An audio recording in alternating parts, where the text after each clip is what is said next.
Eu gostaria que você abrisse a sua Bíblia comigo, por favor, no livro de Atos, Atos dos Apóstolos, capítulo 16. Interessante, eu falava para Camila essa semana, a Camila me chamou, perguntando para que eu escrevesse algumas coisas pequenas, alguns artigos pequenos para colocar no Instagram da igreja.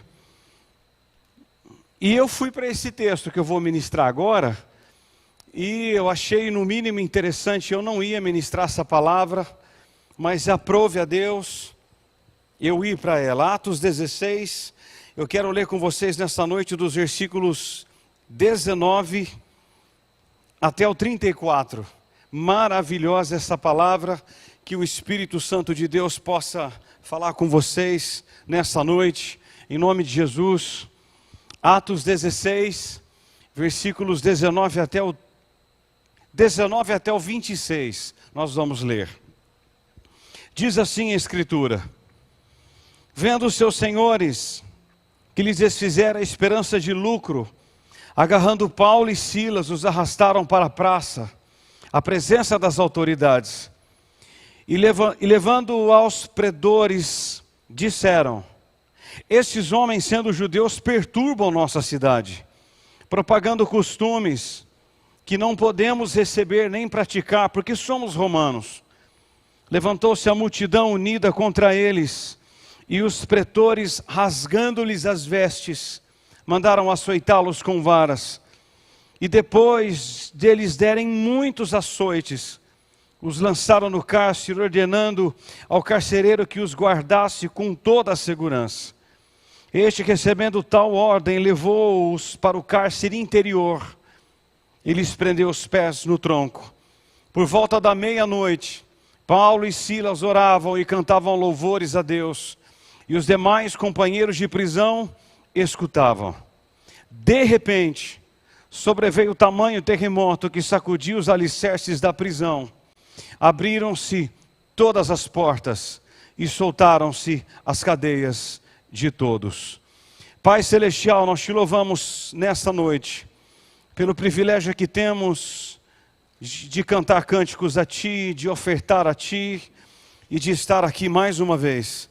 A minha oração nesta noite é que o Senhor, com a sua bondade, fale com cada um de nós, mais uma vez, e nos ensine como cantar nas prisões, como não parar mediante as dores, aos embates da vida que passamos e enfrentaremos.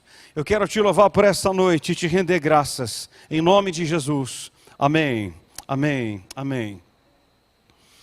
Irmãos, a primeira igreja estabelecida na Europa, na colônia romana de Filipos, revela-nos o poder do Evangelho para alcançar pessoas e raças diferentes, de contextos sociais diferentes e de experiências religiosas diferentes, dando a elas uma nova vida em Cristo.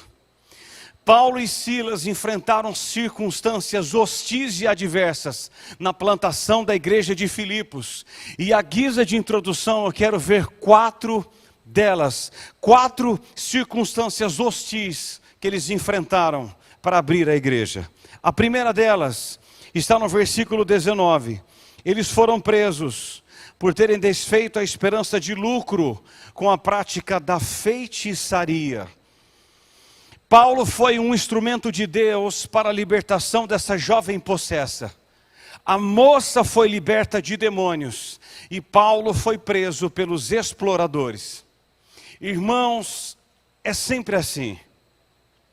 Sempre que nós nos levantamos para fazer a obra de Deus, para ir de encontro ao inimigo e toda a ação dele, o diabo e o mundo se levanta para se opor a nós. Paulo e Silas foram presos não por terem feito o mal, mas por terem feito o bem. Não a obra de Deus sem oposição e sem resistência, não há. Segundo, diz os versículos 20 e 21 que lemos, que eles foram acusados injustamente 20 e 21 diz que, levando-os aos pretores, disseram: esses homens, sendo judeus, perturbam nossa cidade. Paulo e Silas foram acusados de perturbar a cidade e propagar costumes contrários aos romanos. Eles não eram perturbadores, eles eram servos do Deus Altíssimo. Eles não estavam ali para perturbar a ordem, mas para colocar as coisas em ordem. Eles não pregavam costumes, eles pregavam o Evangelho. E eles são acusados injustamente. Terceiro lugar, diz os versículos 22 e 23, que eles foram açoitados injusta e ilegalmente. Levantou-se a multidão unida contra eles, e os pretores, rasgando-lhes as vestes, mandaram açoitá-los com varas. Paulo e Silas eram cidadãos romanos e, como tal, eles não poderiam ser acusados e nem presos sem um processo formal. Eles são presos e açoitados sem esse processo formal. E vocês sabem muito bem o que era um açoite romano. Era típico com varas. As roupas de Paulo e Silas foram rasgadas e eles receberam muitos açoites. 2 Coríntios 11, 25, Paulo diz que foi fustigado com varas 3 vezes.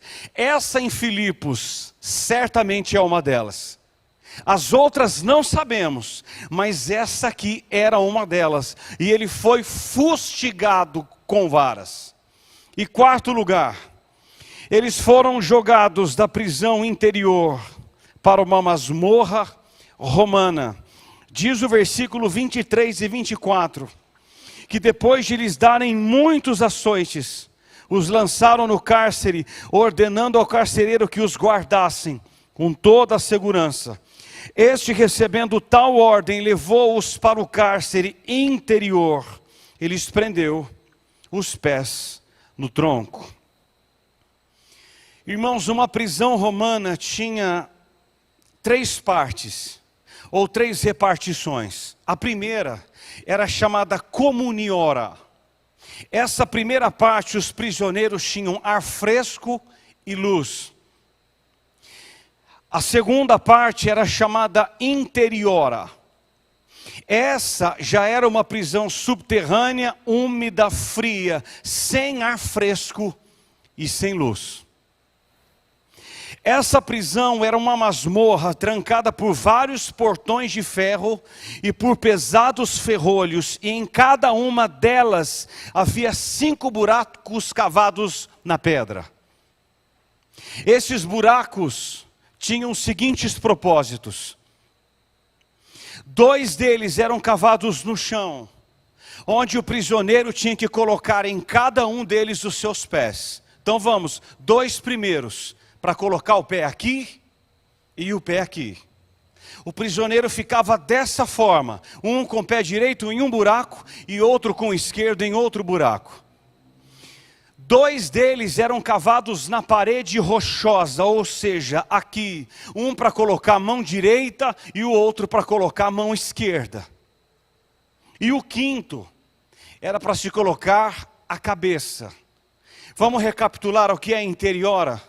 2 buracos no chão, pé esquerdo e pé direito. 2 buracos na parede rochosa, mão direita e mão esquerda. E mais um buraco de frente, onde o prisioneiro colocava a cabeça. De tal maneira que o prisioneiro que estava ali, por qualquer movimento brusco que fizesse, ele torturava-se a si mesmo. Pois era nesse cárcere interior que Paulo e Silas estavam. Um espirro que dessem contorcia sua própria carne, doía muito. Era nessa prisão que os 2 estavam. E a terceira repartição de uma prisão romana era chamada Tullianum. Esse lugar era o lugar da execução em que o prisioneiro só sairia dali para a morte. Nessa prisão, no frio, na escuridão da noite, Paulo e Silas estavam.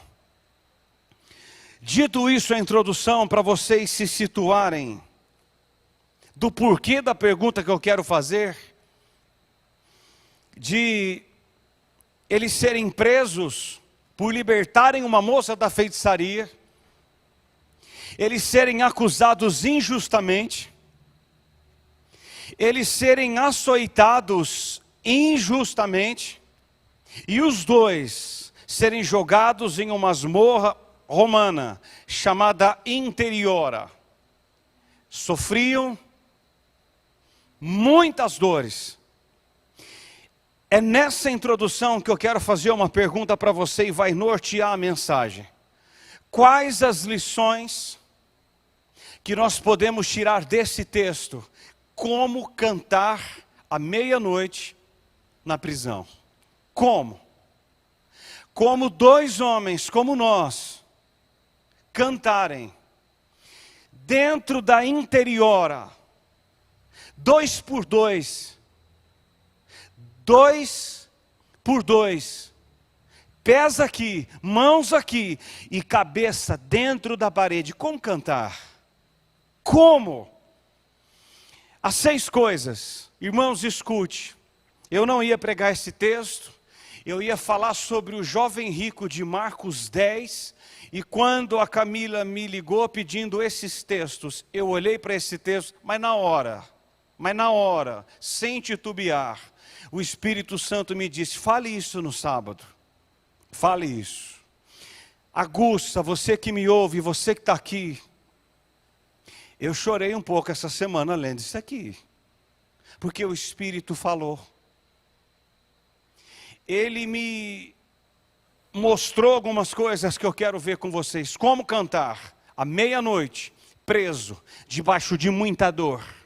Primeira, no sofrimento é possível aproveitar as oportunidades para testemunhar de Cristo. Olha o versículo 25 que lemos. E os demais companheiros de prisão escutavam. Os romanos colocaram Paulo e Silas na prisão e os proibiram de pregar. Agora, irmãos, um homem que é capaz de cantar na prisão é um homem cujo ministério não pode ser interrompido. Eu vou repetir. Um homem que é capaz de cantar na prisão é um homem cujo ministério não pode ser interrompido. Paulo e Silas não murmuravam, não praguejavam, mas oravam e cantavam. Oravam e cantavam. E diz o versículo 25 que lemos, que os prisioneiros escutam atentamente o quê? A oração e o louvor. O mais interessante é que a palavra escutavam, de escutar no grego aqui no versículo 25, indica um louvor atento, indica um ouvir atento. Eles estavam presos debaixo de dor, mas quando eles começaram a cantar, eu não sei o que eles cantavam, mas chamou a atenção dos outros, e oravam, chamou a atenção das pessoas ao seu redor. Ao passar pelo sofrimento, em vez de converter-se em fonte amarga, o cristão se transforma numa fonte de vida. Em vez de cerrar os punhos contra Deus, como fez a mulher de Jó, ele adora. Ele adora. Irmãos, eu amo Paulo. Eu leio muito, eu estudo muito a vida dele. Eu estou nos evangelhos pregando aos domingos porque o Senhor me pediu para pregar. Mas eu leio muito Paulo, eu estudo muito Paulo. E essa experiência que Paulo passou aqui em Atos 16, o fez escrever Filipenses 1,13. Diz lá que ele pregou, ele evangelizou toda a guarda pretoriana. E o que significa isso? A guarda pretoriana era a guarda de elite do imperador. Ele mesmo, César Augusto. Agora, dia e noite, durante 2 anos, Paulo era preso a um soldado dessa guarda por uma algema. Visto que cada soldado cumpria 6 horas de turno, a prisão abriu o caminho para Paulo, para a pregação do evangelho, no rudimento mais seleto do exército romano, a guarda imperial. Paulo, no mínimo, podia pregar a 4 homens todos os dias, 6 em 6 horas. Um estava acorrentado a Paulo, essa era chamada guarda pretoriana, e ele pregava a um homem todos os dias. Por isso que ele termina Filipenses no capítulo 4, no versículo 22, ele diz assim: todos os santos vos saúdam, especialmente os da casa de César. Esses da casa de César foram convertidos durante a sua prisão em Roma. O que parecia um estorvo a Paulo, tornou-se um canal para o progresso do evangelho. Irmãos, aquilo que hoje parece nos atrapalhar, pode tornar-se a nós um canal para que a obra de Deus seja feita. Pode. Efésios 6:20, Paulo se considerava o embaixador em cadeias. 2 Timóteo 2:9, ele diz assim: olha, eu estou sofrendo até algemas como malfeitor. Contudo, a palavra de Deus não está algemada. Não está algemada. Por isso,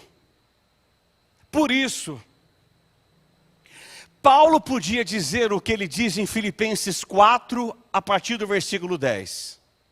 Alegrei-me sobremaneira no Senhor, porque uma vez mais renovastes a meu cuidado o vosso favor, o qual já tinhais antes, mas vos faltava oportunidade. Digo isso não por causa da pobreza, porque eu aprendi a viver contente em toda e qualquer situação. Tanto sei estar humilhado quanto honrado, de tudo e em todas as circunstâncias já tenho experiência, tanto de fartura como de fome, tanto de abundância como de escassez. Tudo posso naquele que me fortalece. Tudo. A minha suficiência não vem de mim, ela vem de Deus. Irmão, guarde essa frase. Eu aprendo aqui: não espere as coisas melhorarem para você testemunhar. Paulo não esperou. Não espere as coisas melhorarem para você testemunhar, porque Paulo e Silas eram missionários tanto em liberdade quanto em prisão, tanto livres quanto presos.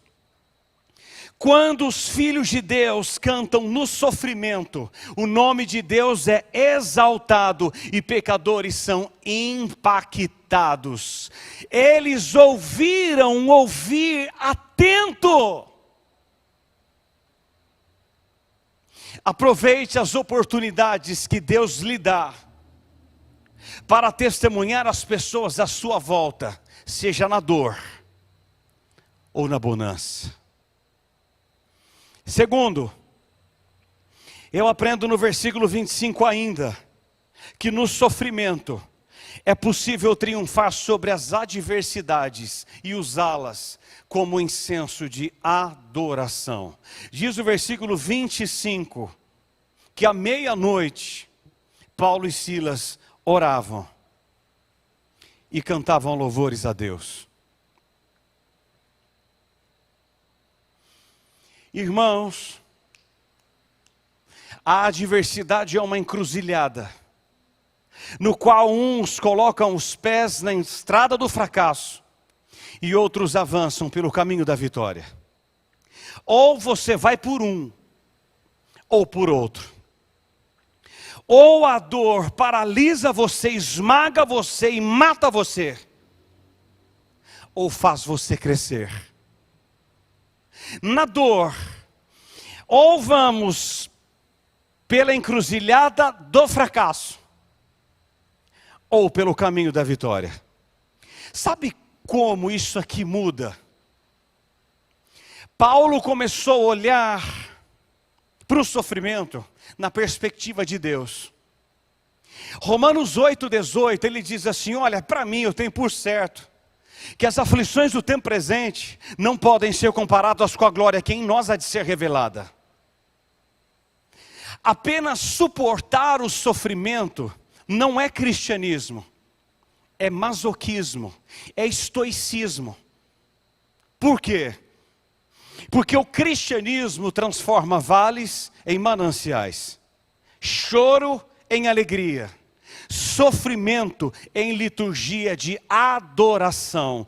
Diz o versículo 25 que não eram gemidos que saíam da boca de ambos, eram hinos, eram orações.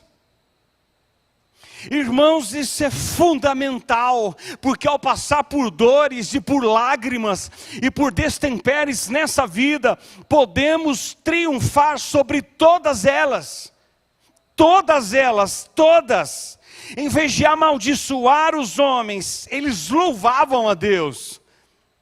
O cristianismo, ele gera a convicção de que Deus é soberano e Ele está no controle de todas as coisas. Eu escrevi um livro que eu falo sobre adoração, e eu cito exatamente isso no meio. E sempre ao passar por dores, eu lembro do que eu escrevi. Eu preciso passar pelo meio das dores, e ao passar, eu não posso parar. Eu não posso murmurar, eu não posso praguejar, eu preciso passar, pois eu preciso entender que Deus é soberano e Ele está no controle de toda a situação. Eu preciso passar pelo vale, olhando na perspectiva de que Deus está acima de tudo isso, acima de tudo.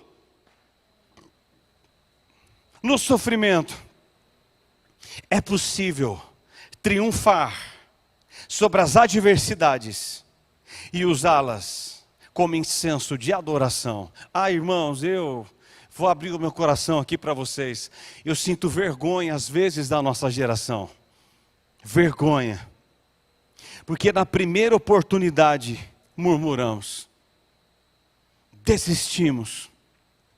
Não. Avance. Em nome de Jesus, avance. Terceiro lugar. Eu aprendo no versículo 24 que no sofrimento é possível estar com os pés no tronco, mas ao mesmo tempo estar assentado com Cristo nas regiões celestiais. Irmãos, olha o 24. Este, recebendo tal ordem, levou-os para o cárcere interior e lhes prendeu os pés no tronco. Paulo e Silas estão em Filipos, numa cadeia, na interiora, na masmorra romana. Eles estão com os pés no tronco, mas ao mesmo tempo, o coração deles está em Deus. Os seus pés estão presos, mas o coração e mente não. Irmãos, isso aqui é tão maravilhoso. Era meia-noite, mas eles tinham do céu a luz dentro da prisão. A presença de Deus transformou essa prisão em palácio, o tronco em paraíso. E à meia-noite eles erguem aos céus orações de adoração e hinos de louvor a Deus. É possível eu estar debaixo de açoites, de dores profundas, avassaladoras, os meus pés estarem presos aqui, Mas o meu coração, mente e volição não está na cadeia. É possível, pastor. É possível. Domiciano, segundo Nero, baniu João para a ilha de Patmos, a colônia penal da costa da Ásia Menor. Mas ao mesmo tempo que João achava-se fisicamente em Patmos, diz Apocalipse 1:10, que ele achou-se em espírito no céu, e Deus abriu-lhe só uma ponta do véu e revelou a ele as coisas que em breve devem acontecer. Irmãos, em Patmos sofremos, mas em espírito reinamos.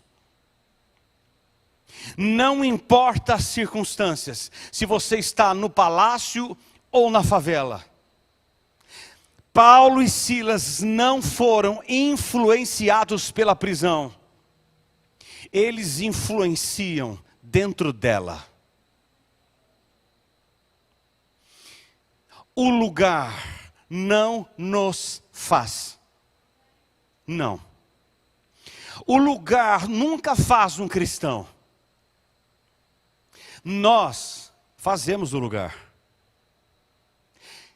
Eu fico tentando imaginar, irmãos, Paulo e Silas presos dentro da interiora, sem ar fresco, sem luz, fezes passando por debaixo dos dois, e eles oram, e eles cantam louvores. Como isso é possível? É possível. É possível. É possível estar passando por lutas, mas estar, ao mesmo tempo, em Cristo. Nele. Quarto lugar. Eu aprendo uma outra lição no versículo 25. Outra lição.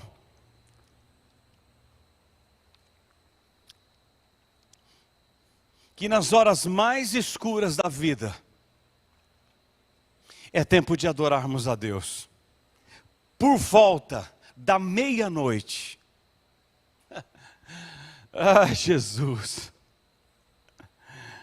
Era meia-noite. Hora de solidão, de silêncio, de escuridão e de medo. Mas para Paulo e Silas, era tempo de adorar. Para alguns, é hora de murmurar, de reclamar, de estar sozinhos, de silêncio, de escuridão e de muito medo. Mas para outros, é tempo de adorar. Adorar. Adorar. E de levantar a nossa voz ao céu.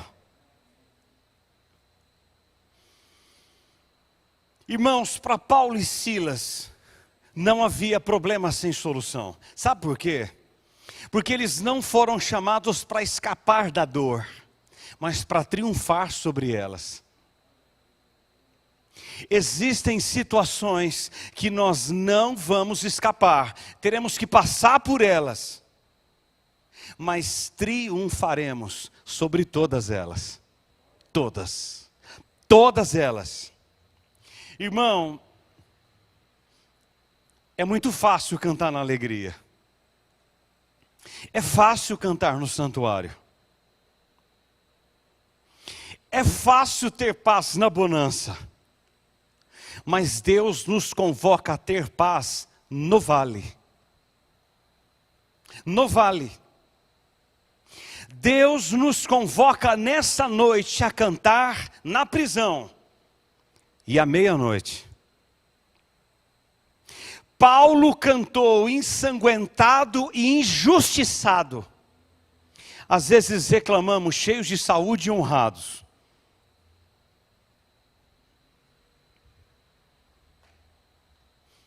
Cante. William, cante. Jonatas, na dor, louve. Carol, debaixo de chicotes, erga a voz e louve ao Senhor. Louve ao Senhor, louve, louve, louve, porque nas horas mais escuras é tempo de adorarmos a Deus. Adorarmos a Deus, irmãos, se a igreja aprendesse isso, veríamos tantos milagres. Falava com a pastora Adriana hoje, ela me passou um áudio. Ela disse: pastor, eu ia certa feita a pregar na igreja, ir na igreja. E Deus me disse assim, em cima desse texto: quando a igreja adora, os milagres acontecem. Quando a igreja de fato adora a Deus, os milagres voltam a acontecer. Quinto lugar, eu aprendo no versículo 26, que no sofrimento aprendemos que a tormenta é muitas vezes o caminho onde Deus se manifesta salvadoramente. De repente, sobreveio um tamanho terremoto, que sacudiu os alicerces da prisão, abriram-se todas as portas, e soltaram-se as cadeias de todos. Irmão, você que me assiste, escuta algo aqui. Deus age por meios estranhos muitas vezes. Muitas. Eu estou escrevendo, eu quase terminei essa semana, o sermão de João 3. Daquela conversa interessante de Jesus com Nicodemos. E Jesus disse assim para ele: Nicodemos, o vento sopra onde quer. O vento não está preso. O vento passa onde quer, na hora que quer, e faz o que quer. O vento não está preso a liturgias de igreja. Não está. Ele passa por onde quer, na curva que quer, e toca quem quer. Segundo Reis 5,14, o homem de Deus diz algo muito interessante a Naamã. E ele desceu, mergulhou no Jordão 7 vezes, consoante a palavra do homem de Deus. E a sua carne, diz o texto, tornou-se como carne de criança, e ficou limpo. A grande questão que no trabalhar de Deus, Naamã perdeu a calma, perdeu o orgulho, e perdeu a lepra.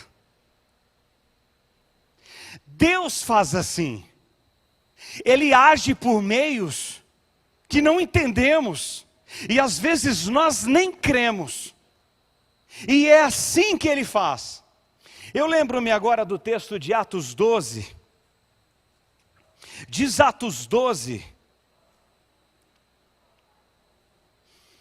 Que Tiago havia sido morto por Herodes Agripa I, e Pedro havia sido preso. E a prisão que Pedro estava, havia 4 soldados de 4 escoltas cada uma, tomando conta de Pedro dia e noite. Porque na mente de Herodes era impossível Pedro escapar da prisão.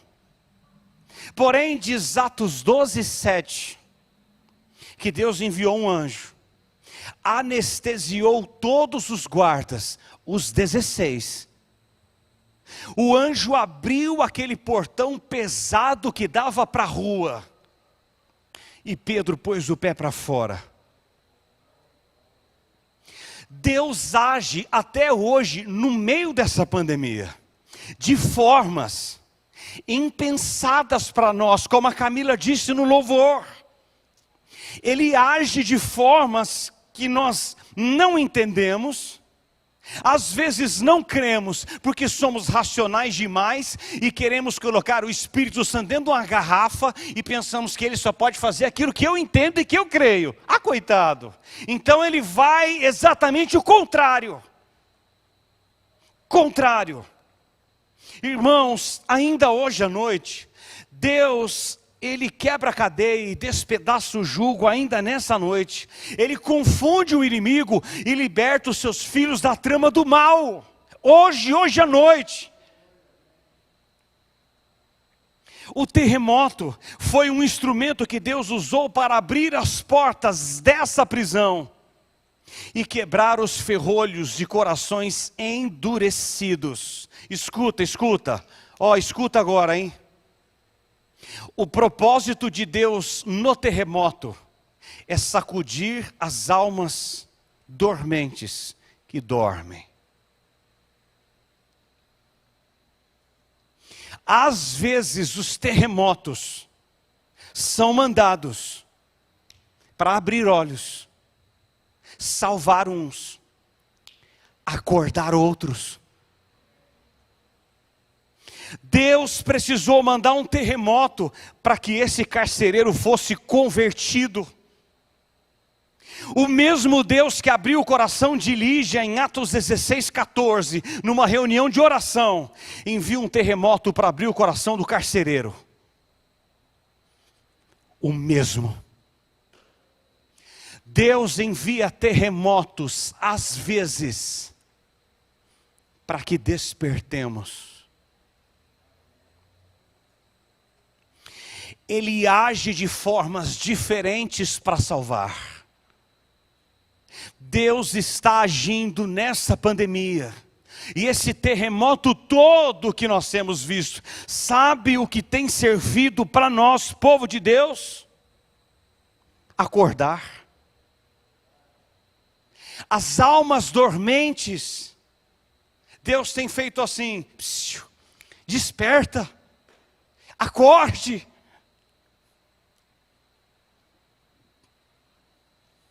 Sexto lugar, eu aprendo a partir do versículo 27, escuta, irmão. No sofrimento eu aprendi, nós precisamos aprender, que mesmo quando o terremoto não ocorre, devemos continuar orando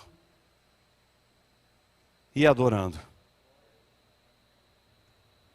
Escute essa palavra. Mesmo quando o terremoto não ocorre, precisamos continuar orando e cantando. Irmão, escute isso aqui. Se você guardar essa parte, para mim valeu. Paulo e Silas não cantam louvores, porque o terremoto veio. E eles nem cantam para o terremoto vir. Eu vou repetir. Paulo e Silas não cantam louvores porque o terremoto veio. E eles não cantam louvores para o terremoto vir. Eles cantam. E eles oram. Sabe por que eles oram e eles cantam? Porque eles entendem que eles oram e cantam, não por aquilo que Deus pode fazer, mas por quem Deus é. Depois de várias outras prisões, no final da vida, Paulo volta para uma masmorra romana, dessa feita não em Filipos, mas em Roma. E Paulo, na última masmorra, na última prisão que ele esteve, sabe o que ele está fazendo? Cantando. Cantando. As últimas palavras do maior apóstolo, do maior missionário, do maior plantador de igrejas da história do cristianismo, está em 2 Timóteo capítulo 4. E Paulo fecha as cortinas da sua vida em 2 Timóteo 4, dos versículos 6 ao 8. É maravilhoso. Maravilhoso. Olha, eu já estou sendo oferecido por libação, e o tempo da minha partida é chegado. Combati o bom combate, completei a carreira, guardei a fé. Desde agora, a coroa da justiça me está guardada, ao qual o Senhor reto juiz me dará naquele dia, mas não somente a mim, mas a todos quantos amam a sua vinda.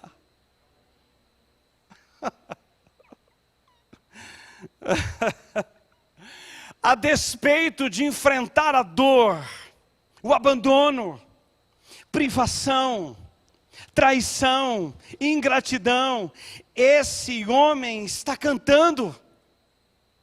Camila, Paulo canta. William, Paulo canta. Apesar de estar sozinho numa masmorra romana, gelada, fria, estar enfrentando a solidão, o abandono, a privação, a traição, a ingratidão de muitos. Não há uma palavra sequer de murmuração na boca de Paulo. Então Paulo fecha as cortinas da sua vida. Irmãos, isso aqui é um deleite para mim.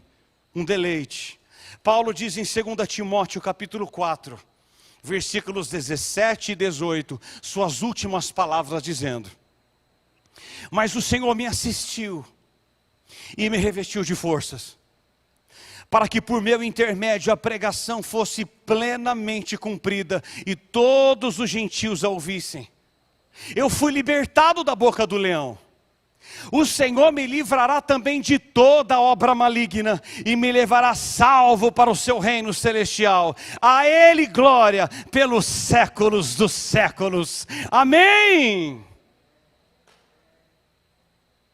Não há uma palavra de murmuração na boca de Paulo. Tomba na terra e levanta um príncipe no céu. A canção de Filipos aconteceu antes do terremoto. Paulo não tinha ideia que o terremoto viria. Agora, ele está cantando. Não porque sairia da prisão, mas ele está cantando porque a prisão já não lhe importava mais. Seu passaporte já estava carimbado para a última viagem. E essa viagem era rumo à glória celestial. Queridos, no sofrimento, aproveite as oportunidades para testemunhar de Cristo. No sofrimento, é possível triunfar sobre todas as adversidades, todas, e usá-las como incenso de adoração. No sofrimento, é possível estar com os pés no tronco, mas ao mesmo tempo, estar assentado nas regiões celestiais com Cristo Jesus. No sofrimento, aprendemos que nas horas mais escuras da vida, é tempo de adorarmos a Deus. Quinto, no sofrimento, aprendemos que a tormenta é muitas vezes o caminho onde Deus se manifesta salvadoramente. E eu quero ser profeta de Deus para você que me assiste. De repente, a cadeia abriu. Pastor, de repente, Deus pode soprar na UTI e a Marlene levantar para a glória do nome dele mesmo. De repente, o de repente de Deus acontece na vida daqueles que são. E sexto, no sofrimento, mesmo que o terremoto não acontecer, continue cantando e orando. Ore e cante louvores. Ore e cante louvores. Cante louvores e ore. Ore e cante louvores, porque o teu Deus ouve e muda a tua história para a glória dele mesmo.